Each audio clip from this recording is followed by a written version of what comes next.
Good morning, ladies and gentlemen.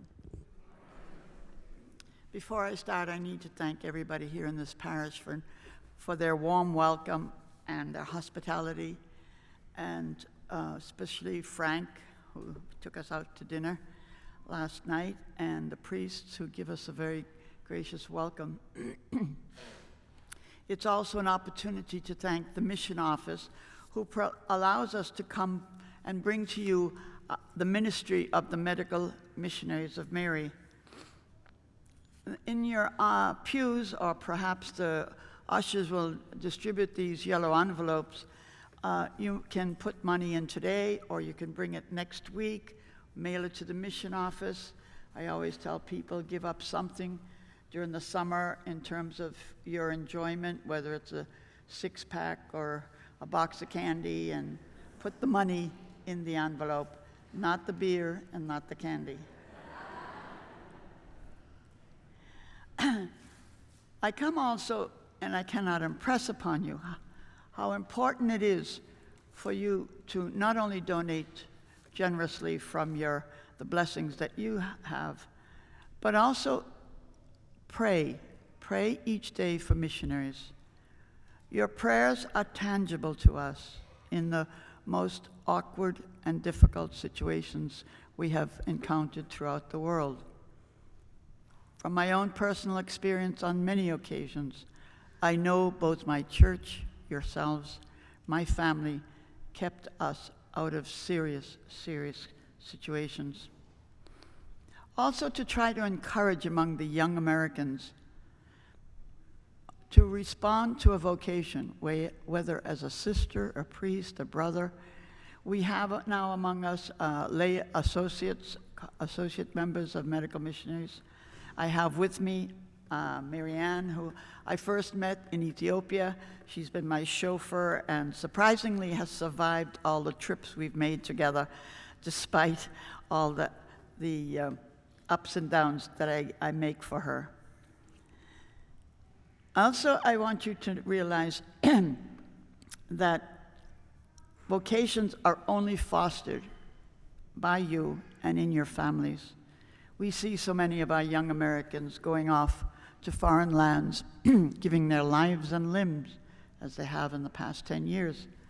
What a vibrant church we would have if that same number were now working in the vineyard of the Lord.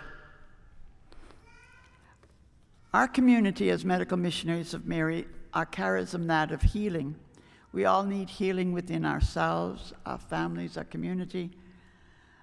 And so, as Medical Missionaries of Mary, we bring healing to the sick and poor, the victims of trafficking, the victims of poverty and war.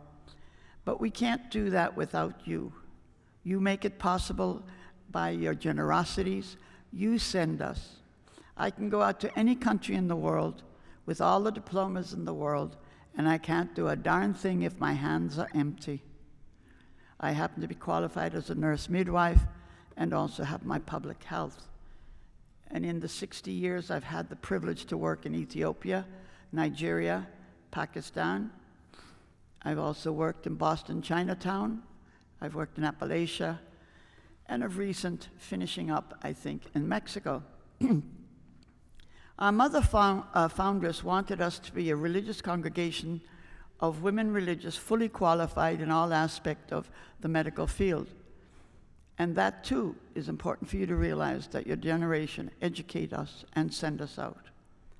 Mother wanted us to found our spirituality on the rule of Saint Benedict, so that we were contemplatives in action. I can tell you we've all seen a lot of action. Also, she wanted us to found our model in Our Lady in the Visitation. And as you meditate upon that mystery in the Rosary, realize that the 15-year-old woman went in a hurry to take care of an older woman pregnant, forgetting her own problems as a teenage unmarried mother. She went up into Elizabeth and took care of her in the delivery of St. John.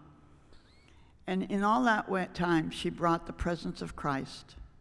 And that's what Mother wants us as Medical Missionaries of Mary to do, to bring the presence of Christ to our healing, to our service, and to our ministry.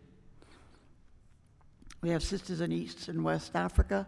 Those needing your prayers mostly at the moment are those in Sudan, and at the moment in Nigeria. We have sisters in Honduras and Brazil. All our vocations, unfortunately, are coming from south of the equator. The first vocation in 25 years that we've had in the United States has come from California. You can be proud of that. And she's now working in Honduras. She took her vows this year in Nigeria and went on to Honduras as her first mission. I'll just tell you a quick story of one of my own personal experiences to let you realize that I could do nothing without you. I have been able, thank God, to be able to be in the ministry of the Lord for 60 years. It's hard to believe even for myself. But I'll tell you one story and let you realize your service, your prayers, your donations made my work possible. In one of the wars, I've been in two, in one of the wars, we had evacuated three hospitals, schools, orphanages, and leprosy settlements. And we evacuated down and down, going south. As they progressed, we went down further south until we got to the end of the road from our point of view, and let the feds continue with the rebels going down. We opened up a nutrition center in Abakaliki, where we had already had one of the largest leprosy settlements in the world. But Father from a Figpo, a mission I had worked in during the peacetime, came over about 30 miles from a Figpo to Abakaliki, begging us to come and help him. He was burying 2 and 3 children a day alone by himself. And I said, Father, we don't have any food and medicines until it comes down from Lagos. But at any rate, I went over to kind of evaluate the situation. I had a suitcase of aspirins and malaria, anti-malarias, and a few multivitamins. When he brought me into the school, there were at least 100 circling the walls of the school building. And Father Terry was coming, come to this one, come to that. I says, Father, baptize the whole lot of them. 50% of them are going to be dead within a week. And I was not a fortune teller. I was just assessing the situation. And so it was. 50% of them were dead. But to help one father who came to me begging for the help of one of his 2 sons, he had one son who was a human skeleton in his arm. He was about 10 or 12. He said, help to save one of my 2 children. I've lost my wife and 2 other children. How could I bring him 40 miles when I didn't know what was going to be at the end of the road? However, we did take him to Abakaliki. And it was really terrible to be able to have to triage all those. And he saw that I wasn't giving everybody all the medicines. So we did take his young boys and himself to Abakaliki.